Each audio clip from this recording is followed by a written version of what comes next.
What's up, everybody? Hey, it's Charles. You guys got me on a drive up to the fine town of Jessup, Maryland, going up for some Atlas training, and I thought I'd take this opportunity to answer a few of your questions. This one came from Kim, and Kim had a question about a new generation TSI that makes a bunch of weird clicky noises after you shut the car off. So you go on your drive, you stop, you turn the car off, take the key out, and it makes buzzings and clickings, and not in like a really cool BB-8 way, more of in like a kind of way.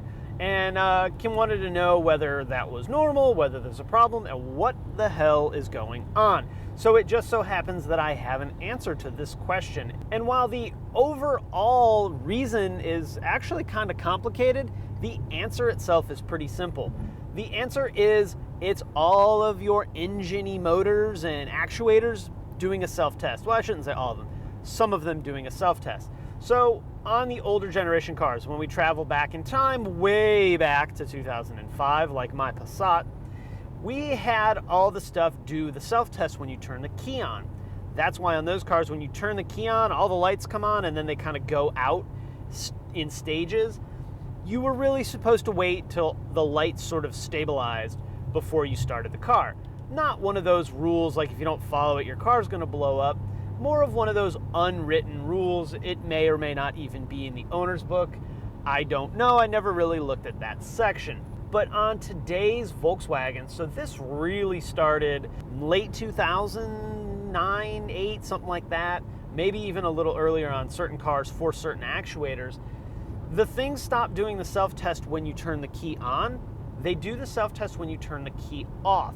So instead of hearing them when you turn the key on, you can shut the car off, take the key out, and you can get out. And if you stick your head near like the opening of the hood or really underneath, you'll hear buzzings and clickings and all that kind of stuff. That's all of your sensors, or like I said, some of your sensors, actuators. Throttle body is probably the loudest of all of them, making noise. And it's as simple as that. And they're doing these self-tests, they're doing these recalibrations to make sure that when you start your car the next time, everybody's happy, or more importantly, if they're not happy, that the check engine light comes on to alert you that there is a problem going on. That's why now, if you were to adapt a new throttle body to your Volkswagen, you're supposed to turn the key on, do the adaptation, and then leave the key off for 10 to 30 seconds.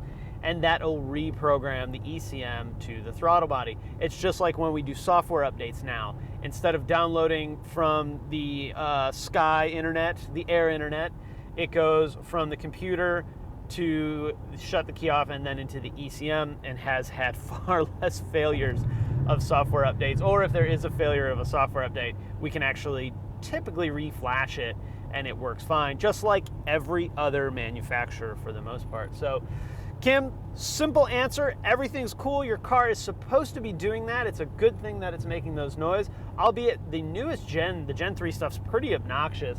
If you have the belly pan off and are underneath the car, it gets even worse. So nothing to worry about. Thanks for your question. Hope it helped. And for all of you guys out there that had that question, now you have the answer. If you want a question answered on a show like this or one of the full Q&A shows, be sure to email me, charles@humblemechanic.com. Put question for Charles in the subject, ask your question, enter button, then give me the details of your question. If you have a picture or a video link, be sure to include that so I can see it really quick, just like Kim did. And shout out to everybody on Reddit. Thanks for pointing Kim in my direction.